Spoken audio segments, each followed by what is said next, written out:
to the Mixtapes podcast with your host, Bert the Boy, Damien Monte Carlo, and Angry Mikey.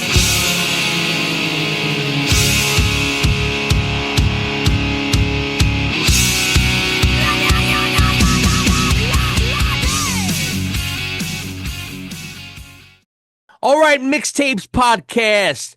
I'm Bert Lepore. I'm here with Damien Monte Carlo and Angry Mike D. Today we got a classic review. What's it, about 40 years, right? Iron Maiden, Somewhere in Time. Almost 40 years, yep. 40 Crazy. fucking years this has been out. So we got a classic album review here. Yeah.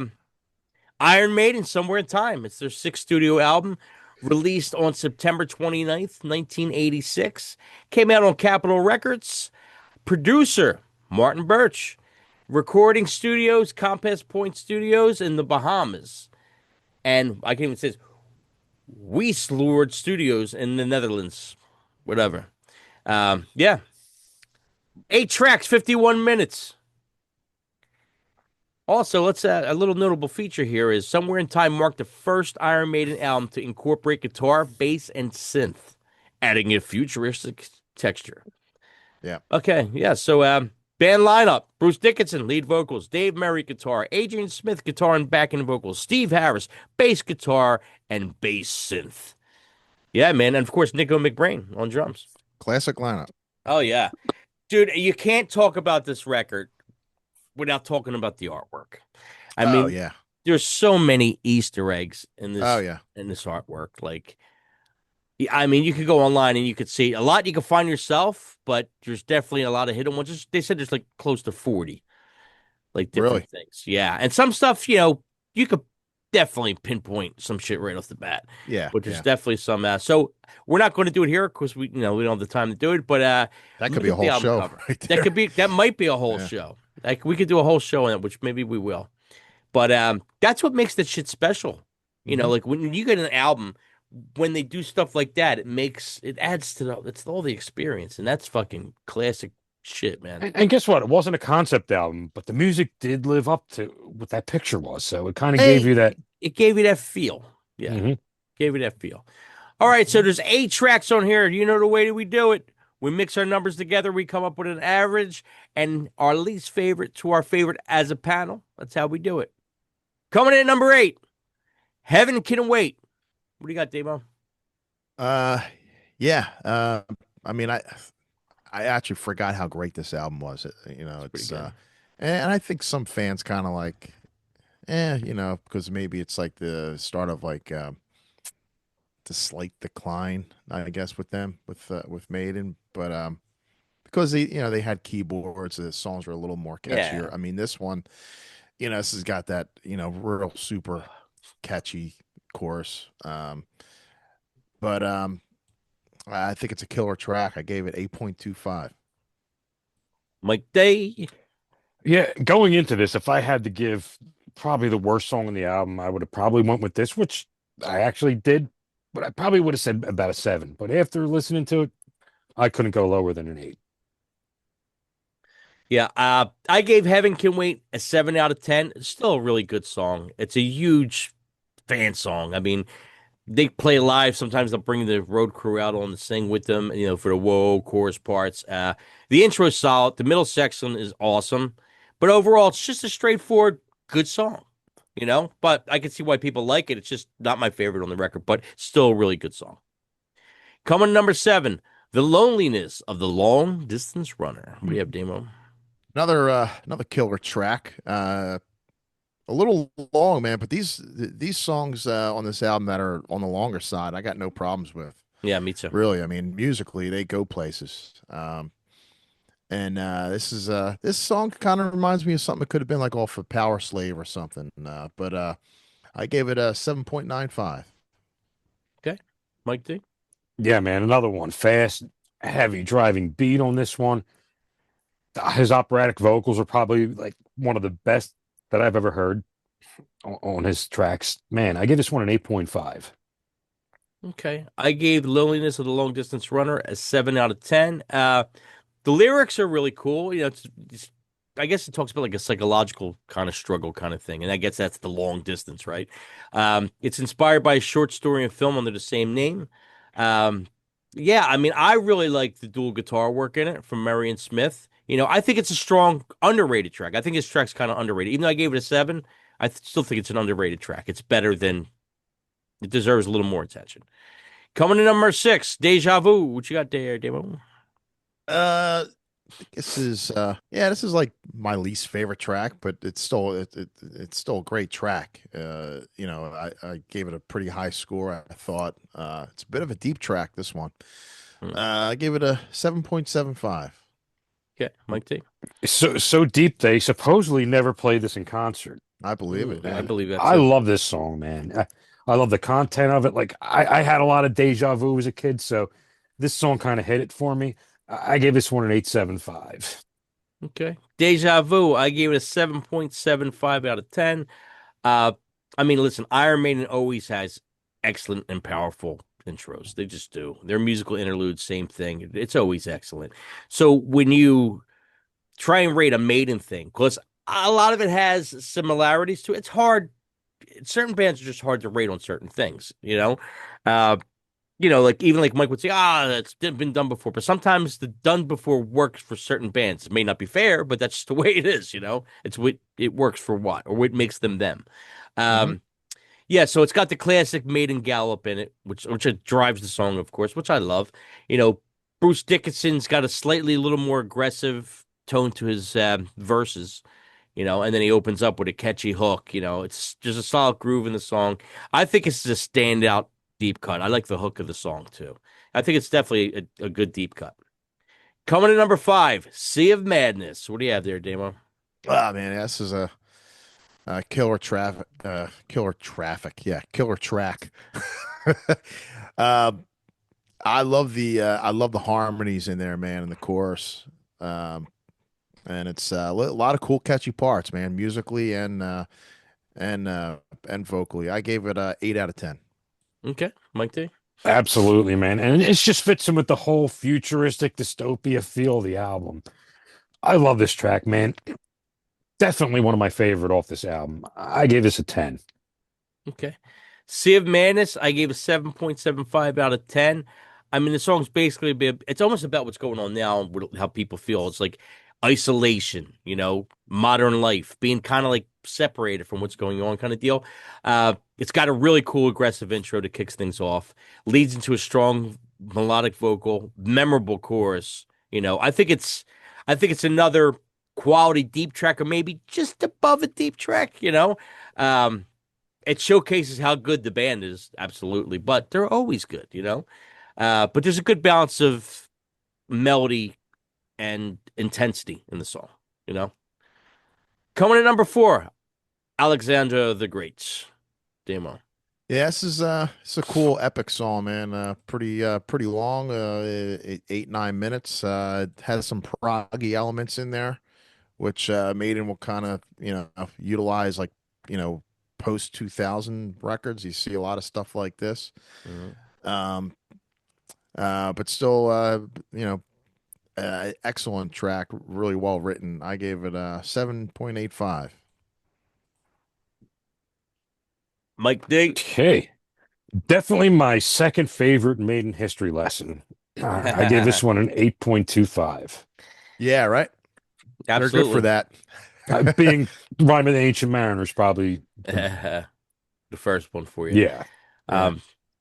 Alexander the Great, it's a 10 for me. 10 out of 10. Man, from the first time I heard the song, I just loved it. Talks about Alexander the Great, right? His rise and conquest. The music, the vocals, the drumming, the storytelling. It's just perfect for me. If history was taught like this in school, I'd be doing more things than a fucking podcast right now. It would make me want to learn. Yeah, I'd be on Jeopardy. Yeah. Alexander the Great for 500, Alex. Yeah. Yeah. Yeah, give me the Alexander the Great. Yeah, you remember the story. At the age of 19, he became the Messiah. I mean, it's just fucking love it. Fucking love it. Yeah. I think I just love the storytelling and this everything. It's cinematic. I'm big on the cinematic thing, man. I didn't realize it till like last year, maybe, but I like everything that looks like it's a fucking movie, or here it sounds like a movie. I love it. Yeah, that's a 10 from me. Coming number 3, Caught Somewhere in Time. We got there, Damo. Yeah, opening track on the record. I think it's one of their classics. I gave it a 9 out of 10. All right, Mike Ding. Yeah, definitely a classic track of theirs, man. Opens up this album, sets the pace for it. Not my favorite off it.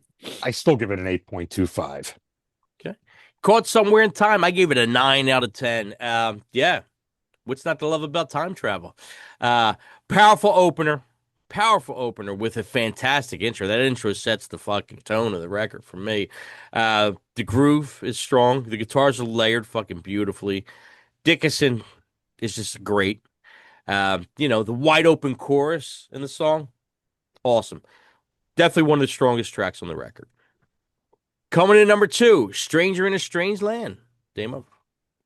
Yeah, one of the maybe a little darker, vibier songs, I guess. Great track. I gave it a 8.1. Okay, Mike D.